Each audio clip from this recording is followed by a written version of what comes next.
Bueno, pues buenas noches a todos. Nos encontramos con un profesor que sin saberlo estábamos unidos en el sentido de que yo he dado con su libro clase de introducción al cristianismo y buscando y bicheando por ahí, por internet, quería yo a alguien que nos hablara a un año, o sea, a casi el aniversario de la muerte de Benedicto, pues quería que nos hablara y que dialogáramos un poco sobre el mismo Benedicto, que a mí personalmente, además, cogí un avión en cuanto supe cuándo era su entierro y me fui para allá porque para mí personalmente También. también, ¿no? O sea que... Yo me cogí una furgoneta Ajá. con 7 sacerdotes más de todo el mundo y nos Sí. fuimos desde Pamplona hasta Roma en 20 horas, lógicamente Ah, cambiándonos de conductor, ¿no? claro, claro. Una aventura maravillosa, sí, Sí, impresionante. porque a mí la verdad es que, bueno, para usted ahora veremos, pero para mí ha sido como un padre espiritual, Benedicto XVI, con toda su obra. Y de hecho tengo que confesar, y me perdonáis los parroquianos que vaya a ver esto, que yo en la homilía copio mucho, no, muchísimo de Benedicto XVI. Voy cogiendo sus comentarios, voy cogiendo pues la teología porque me parece apasionante. Pero Claro, bueno, dime, dime. Ratzinger siempre tiene premio, o sea, Sí, donde ¿no? Es verdad. deja alguna idea, alguna imagen, alguna frase, algún razonamiento, siempre tiene premios. Bueno, pero primero es presentar a quién tenemos delante. Pablo Blanco, que es de Zaragoza, profesor agregado de Teología Dogmática en la Universidad de Navarra, que te fuiste ordenado el 21 de septiembre de 1997 e incardinado en la prelatura del Opus Dei. Ya sabes. Y ha escrito la biografía más completa de Joseph Ratzinger en lengua castellana y en miembro de la comisión editora de las obras completas de Joseph Ratzinger en castellano. Realizó los estudios de filología hispánica en la Universidad de Navarra, obtuvo una beca de colaboración con el profesor Kirk Spahn en el Departamento de Crítica Literaria. Puedo leer todo lo que hay aquí, pero vamos, tiene un montón de cosas. En 1991 viaja a Roma, donde concluye sus estudios de teología en la Pontificia Universidad de la Santa Cruz. Al año siguiente comienza la licenciatura y el doctorado en filosofía, dirigido por Francesco Russo. Defiende la tesis en 1997 con máxima calificación. Se ordena sacerdote en ese mismo 1997. En Sí. septiembre del 2001 comienza la licenciatura y el doctorado en Teología Dogmática en la Universidad de Navarra, que finaliza entre el 2003 y el 2005, respectivamente, obteniendo premios extraordinarios. Su tesis doctoral sobre la teología fundamental y de las religiones en Joseph Ratzinger, dirigida por don José Morales. Bien, y ahora, bueno, estoy saltando algunas cosas, porque madre mía. En el curso 2006-2007 realiza estudios de teología ecuménica con el profesor Gunther Wenz en la Facultad de Teología Evangélica de Múnich. Bien, pero es que hace poco te han dado también un reconocimiento, ¿no? Sí, podríamos decir que es el premio a toda una vida teológica, ¿no? Que es el premio Ratzinger, que, Ajá. que es un premio que se da, bueno, este año lo han dado a filosofía y teología, ¿no? Los dos candidatos teníamos estudios tanto de filosofía como de teología, pero podríamos decir que Francesc Torralba es más filósofo que yo y yo me he dedicado más a la teología que él, ¿no? Entonces, Ajá. ha sido muy bonito, nos recibió ahí el Papa Francisco, Qué bien. que le vimos bastante bien, le vimos muy entregado, muy atento, muy sensible. Eso fue hace una semana, ¿no? Sí, fue el 30 de noviembre. Ajá. Sí, sí, sí. Qué O sea, bien, qué bien. hace nada. O sea, que estamos todavía con el subidón y la Muy alegría bien. de Qué todo. bien, qué bien. Pues nada, me alegro un montón, me alegro un montón y además me gusta mucho presentar la figura de Benedicto, ya por lo dicho. Nosotros es un programa que se llama Gracias por estar y entonces vamos viendo santos, pensadores, personajes que les damos las gracias por estar también, ¿no? Pero es que además a los que vienen también les damos las gracias por estar aquí y por haberse dedicado a esta obra tan bella. De reconocer que yo todavía no me he leído la biografía de Benedicto XVI, la tengo ahí, pero todavía no he podido llegar a ella y estoy deseando. Muy bien. Bueno, es un poquito larga, pero en fin, a lo mejor en pequeñas dosis se puede ir leyendo. No, pero bien, bien, ¿no? Aunque sea larga, las películas buenas, aunque sean largas, no dejan de interesar. No, a mí me apetece muchísimo. No, desde Bueno, luego, la vida y el pensamiento de Ratzinger a mí me parecen apasionantes, ¿no? Y por otro lado, pues muy actuales. O sea, me sí, parece ¿no? que no es simplemente un teólogo, un papa, que ya murió, Sí, sino que creo que su mensaje, su pensamiento, todavía está por explotar, ¿no? Lo mejor de Ratzinger yo creo que está todavía por venir. Sí, estoy convencido. Vamos. ajá. Una de las cosas que a mí me sorprende de Ratzinger es, lo primero es que cuando uno empieza la teología, dice Sí, uno, Ratzinger, eso cualquiera lo entiende, pero luego te metes y sí, no es tan... sí. Vamos, a veces Juan Pablo II da más vueltas en su pensamiento, por ejemplo, en la encíclica, que las encíclicas son, y las cartas, vamos, son de una frescura tremenda, ¿no? Sí, de hecho le llaman el Mozart de la teología, ¿no? Y la Ah, música de Mozart pues tiene la ligereza y la gravedad al mismo tiempo, ¿no? Tiene la levedad y el atractivo de Mozart, ¿no? Que es casi una terapia, perdón. sí, Pero luego también tiene la densidad y la profundidad, ¿no?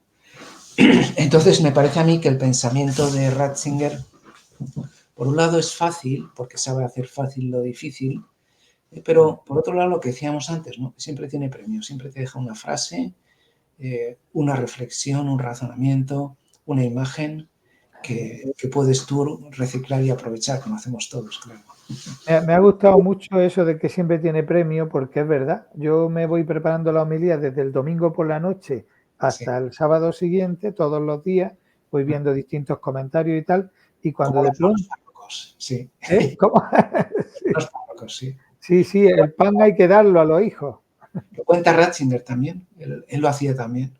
Iba Sí, ¿no? preparando él decía desde el lunes, pero bueno, Ajá, muy se bien. dio No, fecha yo de... el domingo por la noche lo único que hago antes de acostarme, leerme el Evangelio del domingo siguiente y ver alguna cosilla así por encima. Y luego ya el lunes es cuando ya empiezo realmente, ¿no? Mier.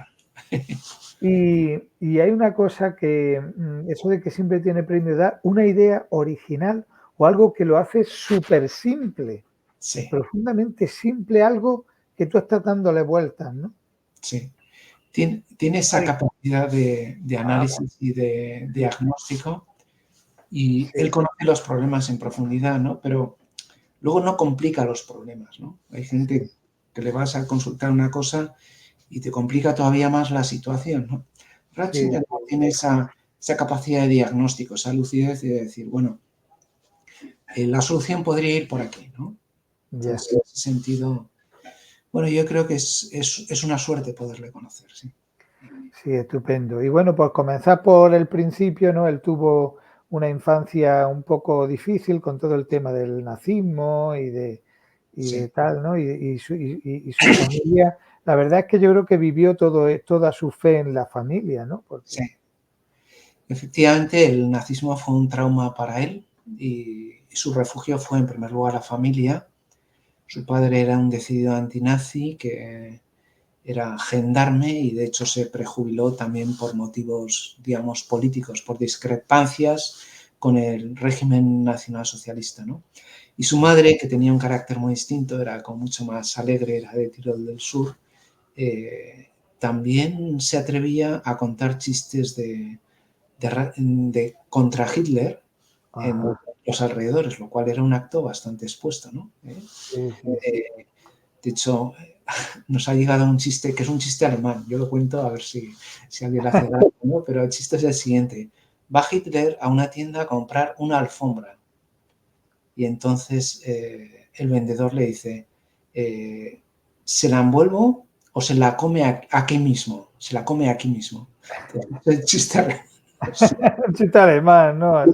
humor alemán, ¿no? Pero Sí, sí, lógicamente es bueno, un gesto también valiente, ¿no? qué Y, bien. Sí, sí, y sí. Ratzinger recibió precisamente un premio del humor, de un humorista que había también en esa época, Karl Valentin, y que Ujú. fue represaliado por los nazis, ¿no?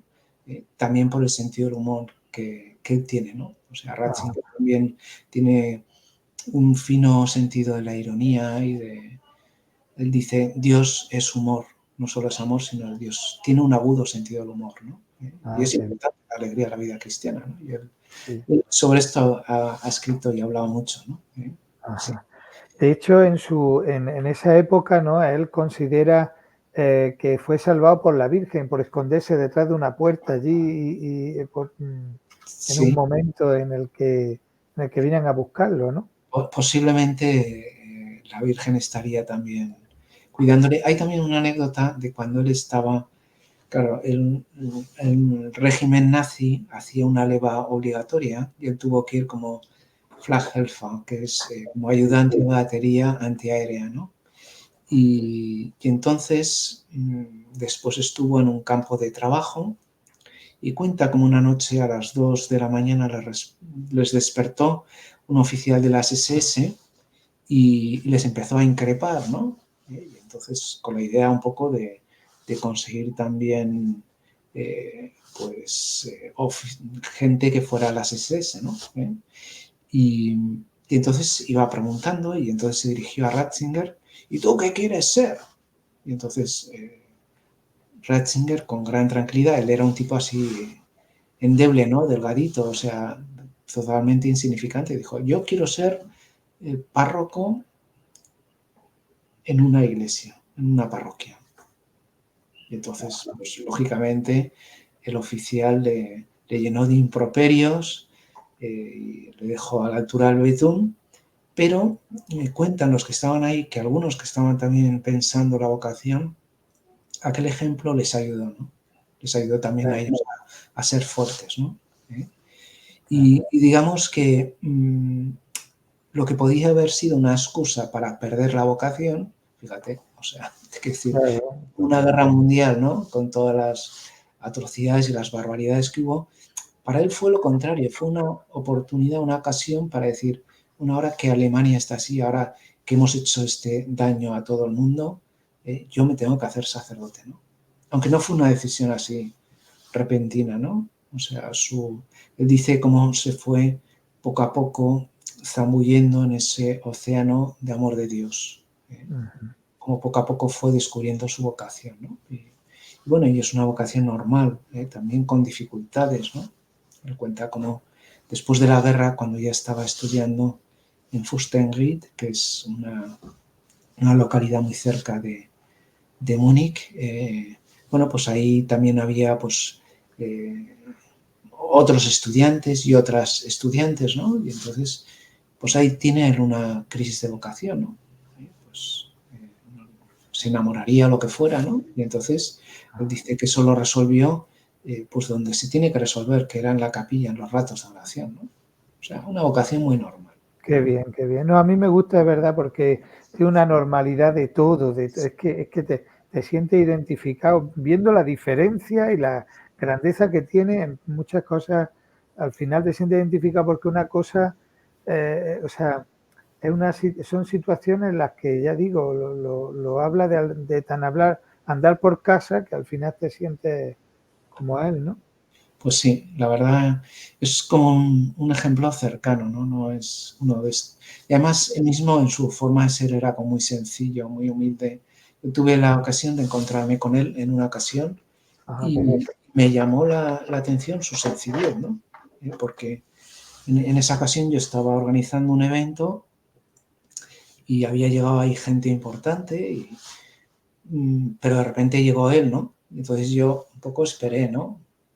Y, y contra todo pronóstico, él lo que hizo es dirigirse a mí para pedirme instrucciones, ¿no? O sea, no Ajá. dijo, bueno, quita chico, aquí que venga Sí, alguien sí, sí, sí, de sí, mi sí. nivel. No, no, no, o sea, me pidió, ¿y qué tengo? Entonces yo le indiqué lo que tenía que hacer, pero luego, gracias a Dios, vino alguien, digamos, más de su nivel y le pudo atender pero a mí esa sencillez me desarmó. Ya, Y esa sencillez es la que yo he encontrado en los libros. eso es. O sea, Sí, cómo él hace fácil lo difícil, ¿no? Y cómo problemas intrincados los resuelve con gran sencillez y no de un modo banal, ¿no? O sea, no suprime el problema. El problema se mantiene en toda su entidad, pero luego da soluciones viables, soluciones posibles, y muchas veces soluciones pues sobrenaturales, ¿no? Que no simplemente se trata de, no sé, de buscar soluciones sociológicas, sino también soluciones de fe, ¿no? claro. Muy racional y muy crítico, pero también es Ajá. creyente, profundamente creyente, ¿no? Sí, esa es una de las cosas que yo quería pasar también, porque pasando un poco a su teología, siempre se le ha llamado el Papa de la Razón, porque es una cosa con muchas cosas muy, muy razonables, que de pronto es como un caer en la cuenta razonablemente, ¿no? De Sí, las cosas. para él, bueno, es para toda la doctrina cristiana, ¿no? Pero la razón es el gran aliado de la fe, ¿no? Podría parecer su mayor enemigo porque, no sé, podemos pensar que la ciencia o los intelectuales están contra la fe, pero él dice, no, esto lo cuenta como en los principios del cristianismo hubo dos grandes vías a través de las cuales se difundió mucho el cristianismo, ¿no? La primera vía fue la vía de la caridad, porque Ya, los cristianos pues atendían a los enfermos, construían hospitales, no abortaban, se ocupaban de los ancianos, y eso era un testimonio que hacía creíble esa nueva religión, que había venido de Oriente, ¿no? Pero sí, luego la otra vía es que el cristianismo intenta dialogar con lo que podía parecer sus peores enemigos, que son los intelectuales, la ciencia, la filosofía. qué Y bien. entonces surge ese pensamiento de los padres, ¿no? Desde Justino de Clemente de Alejandría, San Agustín, Sí, que sí, sí. creo para entender y entiendo para creer mejor, ¿no? Entonces esa circularidad entre fe y razón pues es determinante en el cristianismo. Entonces él actualiza todo esto, ¿no? Dice que en la situación actual necesitamos una nueva ilustración. No dice, bueno, la ilustración es algo que hay que olvidar y entonces tenemos que volver a la Edad Media, un antimoderno. No, dice una nueva ilustración, pero con una nueva razón. O sea, el fallo en la ilustración es que la razón que emplea es una razón estrecha, una razón cerrada, una razón puramente instrumental, puramente matemática, ¿no? Que solo mide. Y entonces nos olvidamos que la inteligencia sirve para mucho más y que nuestra inteligencia es abierta, ¿no? Y que está abierta al arte, que también tiene una dimensión de conocimiento, está abierta a la ética, está abierta a la religión, que también es conocimiento, está abierta al mundo de los sentimientos, y ahí se habla ahora de la inteligencia emocional, ¿no? Entonces, claro, si tenemos una nueva razón, podremos tener una nueva ilustración, una nueva cultura, ¿no? O sea que en ese Claro, sentido, Ratzinger no es solo el último ilustrado por la defensa que hace la razón, sino que yo me atrevo a decir que es el primer posmoderno, o por lo menos un papa para la posmodernidad, porque sabe dialogar con esas reivindicaciones que tiene la posmodernidad actual, ¿no? sí, porque yo pienso que el tema de la razón, hay una corriente de ilustración en la que la hace pequeña, pequeña, pequeña, ¿no? Sin embargo, Benedicto lo que hace es como ampliar toda esa dimensión de la razón, como ha dicho usted, de la intuición, de la belleza, del arte, o sea, es todo un conocimiento, ¿no? Que es Sí, mucho más grande que el querer encerrarnos en sí. pequeña... Sí, sí, sí, él habla de ampliar los horizontes de la racionalidad, ¿no? Y claro, esto puede parecer sencillo, pero en el fondo es una revisión crítica de toda la modernidad. Desde, mm, desde Lutero, que atacaba la razón, con palabras así como muy feas, Ajá, sí. hasta Kant, que asume esto en sede filosófica, y habla ahí de la religión dentro de los límites de la razón, ¿no? Y, y separa la razón de la religión y la religión la relega al mundo del sentimiento. Entonces, y ahí dice, bueno, pues tenemos que hacer una revisión crítica de todo esto, ¿no? Porque, claro, esto lo abordaba también con un famoso filósofo alemán, Jürgen Habermas, ¿no? Decían que razón y religión deben curarse las respectivas patologías, ¿no? Sí. Claro, es verdad que la razón puede impedir que la religión, incurra en errores como el fanatismo o el fundamentalismo, ¿no? Claro, eso le hablaba mucho también. Pero De también hecho, es cierto dime. lo contrario, que la razón moderna especialmente ha creado monstruos como Auschwitz o Hiroshima o Chernobyl. Claro. Entonces, necesitamos una nueva razón, ¿no? Entonces, es una propuesta como muy audaz que ha quedado ahí, ¿no? Pendiente. Entonces, por eso digo que Ratzinger tiene una actualidad y un futuro impresionantes, ¿no? Que quizá seamos nosotros quienes tenemos que descubrir, redescubrir estas ideas y ponerlas en acto, ¿no? Sí. De hecho, él pone palabra a cosas que están sucediendo en la calle, ¿no? O sea, que no es una teología ni mucho menos separada de la vida, ni separada de la historia del momento, ¿no? Que no, porque a veces ha parecido como que ha estado alejado de las situaciones que se producían. Y no, ni mucho menos, ¿no? Era muy consciente y de hecho un profeta tremendo hace muchos años de lo que ahora está sucediendo, ¿no? Sí. No, y luego él no ha podido ser el intelectual así, el profesor de teología que editaba su dogmática en 8 tomos, ¿no? Él, de repente, pues tiene que ser obispo, arzobispo de Múnich y Frisinga, y a los 3 años se tiene que ir a Roma para ocuparse de la teología en todo el mundo. Claro, eso le da también una visión panorámica general, ¿no? Y un conocimiento de los problemas también desde cerca y desde dentro, ¿no? Entonces, es verdad que Ratzinger no ha podido culminar su obra pues de ese modo, ¿no?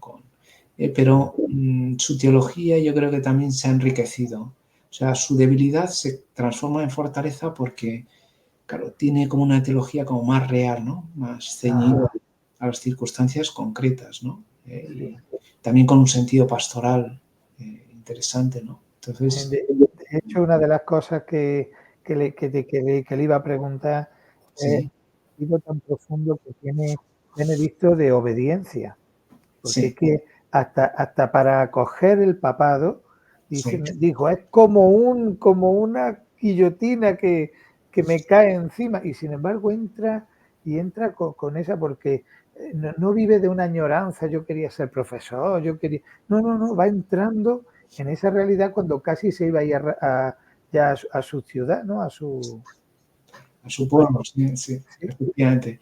No, y yo creo que incluso lo de ser papa emérito, ¿eh? O sea, es un acto sí, vamos. de disponibilidad, de decir, bueno, mira, me fallan las fuerzas, hay que acometer una reforma en profundidad, manda una comisión de investigación, estos 3 cardenales que elaboran un dossier en 8 gruesos volúmenes, y dice, bueno, ahora es el momento de quitarme de en medio, pasarle los bártulos al siguiente papa y que él siga, ¿no? Entonces, bueno, había un papa argentino que con gran acometividad pues aborda todas esas medidas, ¿no? O sea, yo creo que eso también, no sé, a uno siempre le cuesta, no sé, echarse a un lado, ¿no? Y quitarse en medio. Y él no le dolían prendas de decir, bueno, ahora me retiro, eso sí, me pongo a rezar como un loco, ¿no? Por la Sí. iglesia, ¿no? Entonces, Yo ahí tengo, bueno, sigue. no, que creo que es un ejemplo y un testimonio que a mí me hace pensar bastante, sí.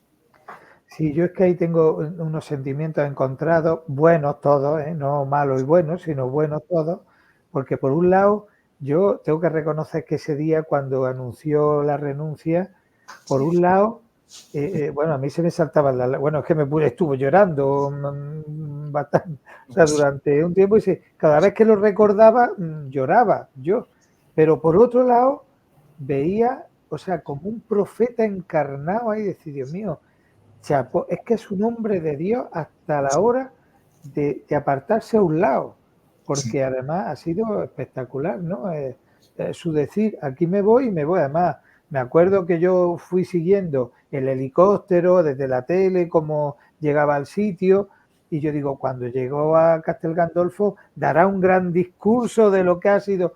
Buenas noches, me voy a cenar, me voy a preparar el encuentro con Dios. Ale, adiós. Ya. O sea, una cosa tan sencilla que me pareció un abuelo que se estaba despidiendo para cenar, ¿no? Sí, sí, sí.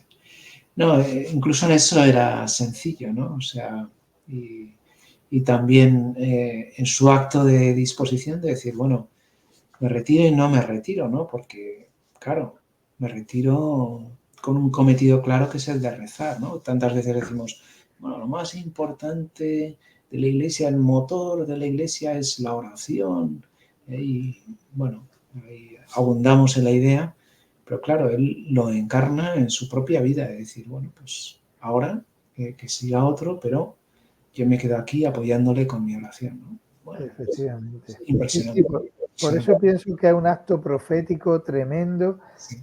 que además hemos, no sé, que hemos de tomar conciencia cada uno de nosotros, porque nos pensamos que lo que más estamos haciendo es la vida activa y no, la oración como parte de eso. Hay un par de cuestiones, ¿no?, que a mí me gustaría abordar a nivel ya de iglesia de hoy, ¿no? Porque hay una cosa que a mí me cuesta mucho escuchar y me cuesta horrible, porque la descomunión es lo peor que existe dentro de la iglesia, es el debate de o Benedicto o Francisco. Mira, yo me pongo malo porque al final parece que estamos aquí cayendo en lo que él ha dicho, el Benedicto ha dicho, que es el poder de la ideología, ¿no? Sí. Cuando desaparece la religión y aparece la ideología, ¿no? Y es una cosa que a mí me mata y la tengo a veces alrededor y me cuesta, ¿no? Sí. No, efectivamente, convertir la iglesia en una película de buenos y malos o una enfrentación dialéctica entre dos bandos, pues es, o entenderlo en clave política, en definitiva, ¿no? Pues es empobrecer muchísimo, ¿no? Entonces, yo creo que hemos de tener la capacidad de ver las diferencias, y ser conscientes y sabiendo que unas cosas nos gustarán más que otras, ¿no? Pero que hay un proyecto común entre los dos, ¿no? Y que la iglesia de Francisco es la misma que Benedicto, la de Juan Pablo II y que la de San Pedro y que la iglesia de Jesucristo, ¿no? O sea, es la misma iglesia. Y la iglesia solo pertenece a uno, ya sabemos quién, ¿no? Entonces, en ese sentido, digo, vimos como Wojtyła y Ratzinger, Juan Pablo II y Benedicto XVI, pues colaboraron en vida de un modo increíble y no se parecían en nada. Claro. Uno polaco, el otro alemán, uno filósofo, el otro teólogo, uno deportista, el otro intelectual, ¿no? Profundo. Claro. Y sin embargo, son capaces de colaborar, ¿no? Entonces, yo creo que también entre Benedicto y Francisco hay que...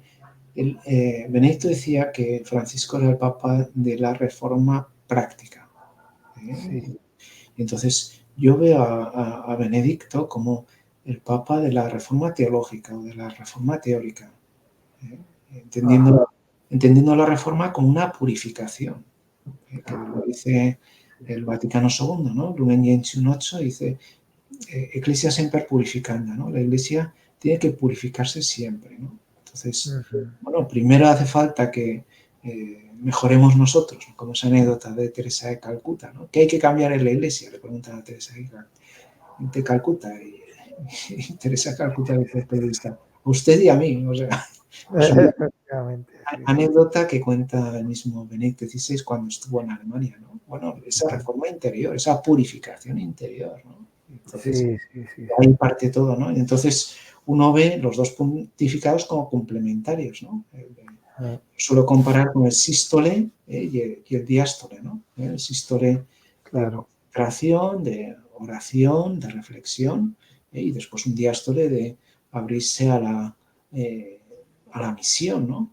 A evangelizar, a ir a todas las gentes, ¿no? Pues por lo tanto, yo creo que las dos dimensiones están presentes en la Iglesia y deben estar siempre presentes, ¿no? Enfrentarlas la una a la otra es un poco infantil, ¿no? Sí. Sí, sí, sí. Una de las cosas que parece que quería contribuir a esa separación es el motu propio sobre la celebración de la misa, ¿no? Sí. Que parecía como que se contradecía el uno con el otro, ¿no? Bien, yo no lo he estudiado a fondo este tema, ¿no? Pero yo creo que efectivamente las circunstancias han cambiado. O sea, de cuando se emana el motu propio de Benedicto XVI, ya estas comunidades tradicionalistas han caminado mucho y los obispos pues ven que tienen que, bueno, pues tutelar todo ese desarrollo, ¿no? Y vamos, yo de todas formas tampoco conozco mucho este mundo, ¿no? Pero Ya. lo poco que conozco no ha cambiado mucho. O sea, yo conozco a algún sacerdote que sigue celebrando, ¿no? Y sigue con la misma comunidad. Incluso alguno me ha dicho que ahora va más gente, ¿no? O sea, Ya. que yo creo que es también una cuestión de, no sé, de cotilleo, de pasillo, de sacristía o de Ya, ya. periodista, ¿no? De decir, bueno, y entonces ahora van y vienen. Bueno, no sé, o sea, habría que hacer un estudio de campo de a ver cómo están las cosas y cómo se están desarrollando esas comunidades, ¿no? Yo creo que no ha habido, también conocía en Suiza un sacerdote además muy, muy culto, ¿no? Que se Sí, dedicaba a atender a los sí. tradicionalistas y él no estaba descontento, ¿no? O sea, él Ya, seguía ya, ya, ya. dando su misa con bastante éxito, por lo visto, y vamos, yo creo que la vida está también por encima de las distintas situaciones concretas que a lo mejor nosotros problematizamos o Sí, sí, sí. en clave polémica. No lo sé, ¿eh? Ajá, sí, sí. Yo insisto que no soy experto en estos temas, pero habría que Ya, hablar con los que saben, ¿no? Sí. ya, ya, ya. Otra cosa y ya volvemos de nuevo después a la teología, ya que apareció esto. Otra cosa que me llevé un poco de mal sabor de boca es que cuando el secretario de Benedicto saca el libro al día siguiente me, me sorprende mucho las afirmaciones que tiene, ¿no? Y me deja un poco como frío, ¿no? Porque yo es que en cuanto lo sacó, antes, como salió por internet, antes que en texto, en libro, pues me lo leí en 2 días, en 2 tardes, y me dejó un poco frío, ¿no? Ah. La Bueno, manera yo lo he leído también y la verdad es que tampoco me parece tan problemático, ¿eh? O sea, yo creo que es una lectura tranquila, admite que hay distintas sensibilidades o distintos puntos de vista o distintos modos de ver, ¿no? Yo por otro lado conozco a Georg Genswein, ¿no? He Sí, podido coincidir con él y me choca muchísimo la imagen que dan los medios de él. Es sí. que me parece un tipo intrigante y por lo menos conmigo, ha sido la persona más amable del mundo, ¿no? Ajá, pues Lo que pasa que, bueno, también hay que tener en cuenta la situación en que está ahora Alemania, ¿no? esa es otra cosa que, bueno, no quería yo tampoco tocar mucho porque quería hablar más de la teología y Sí, pero es verdad que la situación alemana es una situación sí. que es muy comprometida para la Iglesia Yo también, ¿no? pienso que lo que quieren hacer es quemar a Genswein eh, como candidato al episcopado, de arzobispo ya, ¿no? Y entonces le Sí, han sí, echado esto encima, pero vamos, no me pega nada con el conocimiento que yo tengo de su persona, ¿no? Pero bueno, ya, ya, ya, ya, ya. a Sí, ver, sí, no, a mí hay una cosa que me duele, pues yo creo que nos duele a todos en la situación que se está creando en Alemania, ¿no? Aparte que ya la misma, la misma Alemania no mostraba mucho afecto por Benedicto, ¿no? bien, Por la pero yo ahí siempre veo las cosas, es lo que decíamos, o sea, hay que ir al pueblo, ¿no? A la gente, la gente sencilla, la fe de los sencillos. O sea, en Alemania el 90% de los católicos ni les va ni les viene todas estas cuestiones del camino sin efectivamente. ¿eh? Entonces, están los Messbesucher, los que van a misa los domingos, que vamos, toda esta problemática, a lo que les interesa, pues cómo atender mejor a su familia y trabajar bien y evangelizar y rezar, y impulsar su vida cristiana. Y es lo que me he encontrado cuando he ido ahí, ¿no? Entonces, yo creo que es que también la imagen que se nos ofrece es una imagen un poco sesgada, ¿no? Ajá. Y es una imagen de ese 10% de la iglesia alemana, que efectivamente hay un lobby ahí potente, con intereses económicos, indudablemente, que busca el poder, no busca la verdad, no busca el servicio, no busca el evangelizar.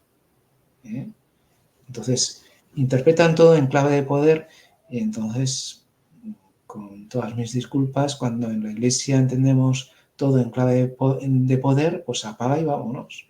Claro. No entendemos nada. Sí, sí. Bien, volvemos de nuevo a lo que es Benedicto XVI y hay dos temas que quería tocar. El primero es el libro de Introducción al Cristianismo, ¿no? El libro de Introducción al Cristianismo, mira, nada más que el prólogo que tiene del año 2000, ya es para estudiar, ya para ponerte a dar 10 clases, ¿sabes? Es una cosa tremenda, pero luego yo todo el hecho yo creo que ha marcado mucho, ¿no? Ese libro para él y para, por lo menos para mí, ¿no? También. Sí, no, es un libro epocal, podríamos decir, ¿no? También ahí hay un cambio de paradigma entre todo el ambiente existencialista en el cual se creció Ratzinger, Heidegger es el más conocido, ¿no? Ajá. Y Sí. a partir de ese año, él pronuncia esas clases en el 67, pues ahí ya estaba cambiando la cosa hacia el marxismo, ¿no? Y es lo que decíamos antes, la ideología, buscar el poder, no la verdad. Entonces, ahí ya entonces él intentó expresar el lenguaje existencialista como más vital, como más cercano, las verdades de la fe que se contienen en el credo, ¿no? Y creo que lo consigue, ¿no? Sí. Pero al mismo tiempo entrevé que las cosas están cambiando, ¿no?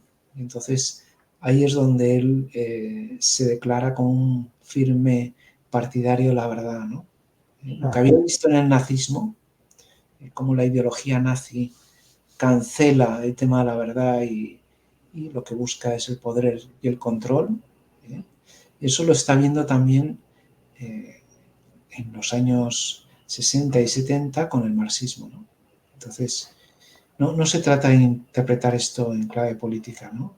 Sino, bueno, decir que la Iglesia juega en otra liga, se dedica a otra cosa, y bueno, respetará esas ideologías en la medida en que sea respetada la misma Iglesia y sea respetada la verdad y el derecho a la verdad, ¿no?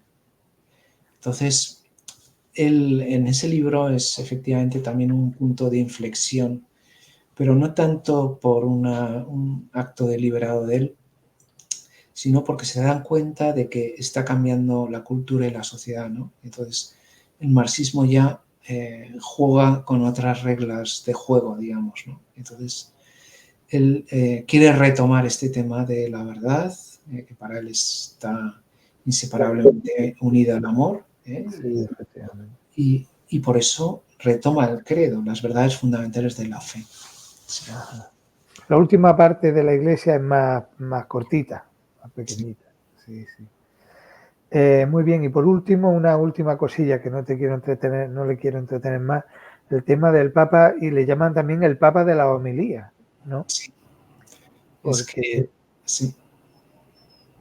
Sí, ahí un poco era de la escuela de usted, ¿no? De los que se prepara la homilía desde el domingo anterior, y para él la homilía no es sin más, no sé, un relleno en la misa, ¿no? Digamos, no es, bueno, pues entre pan y pan, pues aquí yo voy y me luzco pues con las últimas lecturas que he hecho, o los últimos hallazgos, o las últimas iluminaciones, ¿eh? ¿No? Para él La homilía es un momento importante, pero claro, si nos damos cuenta, nuestros feligreses están bombardeados durante toda la semana con una serie de mensajes que no tienen nada que ver con el Evangelio. El único momento de contacto con el Evangelio es la homilía. Ajá. Podemos contarles historias y teorías, pero si no desvelamos la entraña del Evangelio, si no les mostramos a Jesucristo, si no les hablamos de Dios, pues también les estamos defraudando, estafando, no lo sé. Sí, sí, sí, sí. Por eso para él la homilía tiene un entramado muy doctrinal, ¿no? O sea, temas como la creación, hay que predicar sobre la creación, o temas sobre Jesucristo, sobre la Trinidad. La escatología también, sí, sí. Son temas, ¿no?, de los cuales merece la pena que sea abordado en las homilías, ¿no? Porque Sí, si no, siempre hablamos de lo mismo y además en términos así como muy abstractos, muy poco realistas, poco ceñidos a lo mejor a la realidad pastoral es que verdad. estamos viviendo. Entonces, todo lo que nazca en la oración es una garantía, ¿no? De hecho, además, que coge un tema, por ejemplo, las vigilias pascuales, Sí. tremendo. Coge un tema, la luz, y empieza a desarrollar la luz, pero en elementos que dice, Dios mío, pero esto no había caído yo, y vamos, una cosa preciosa, así que nada. También tiene ese componente estético, ¿no? Artístico, poético, ¿no? Sí, es verdad. Muy sensorial también, ¿no? Y muy, en ese sentido utiliza también imágenes muy vivas. Y, Sí. sí, no es un discurso, digamos, ¿no?, abstracto, ¿no?, sino que es algo que va dirigido también al corazón de las personas, ¿no? Y por eso yo creo que conquista, porque va dirigido a la cabeza y al corazón. Sí. Ajá. Muy bien, a mí hay un libro que me ha ayudado mucho también, Últimas conversaciones con Benedicto, me ha ayudado mucho porque me ha ayudado mucho a relativizar la vida, a gustar de las cosas pequeñas. Vamos, a mí me sorprendió mucho ese libro. A mí me ayudó espiritualmente, me hizo un crack dentro de mí. Digo, no, es que la vida es esto, ¿no? La cosa. Pues no me había dado cuenta de ese detalle, pero te tomo la palabra porque esa lectura me parece interesante. Sí, O sea, sí, yo pues he ido es buscando tremendo. más contenidos, pero esa clave de lectura me parece muy interesante, sí. O sea, Sí, que sí, pues, nada, de la vida cotidiana y tal. Bueno, tenemos algo en común. Don Juan Antonio Gil Tamayo, que en paz descanse, nuestro obispo, como José María, el hermano, sí, sí, sí. Que don Juan Antonio Gil Tamayo fue profesor de patrología allí y en Navarra. Ajá. Falleció. Hay un vídeo muy bonito de él sobre una hora de toda su trayectoria y tal. Y bueno, pues tenemos aquí al hermano de obispo y la verdad que disfrutándolo mucho también, la verdad. Pues fue un gran profesor y un gran sacerdote, un gran hermano, ¿no? O sea que nos podemos encomendar también a él, sí. Eso es. Bueno, pues muchísimas gracias, de verdad, Dios se lo pague porque no me esperaba yo.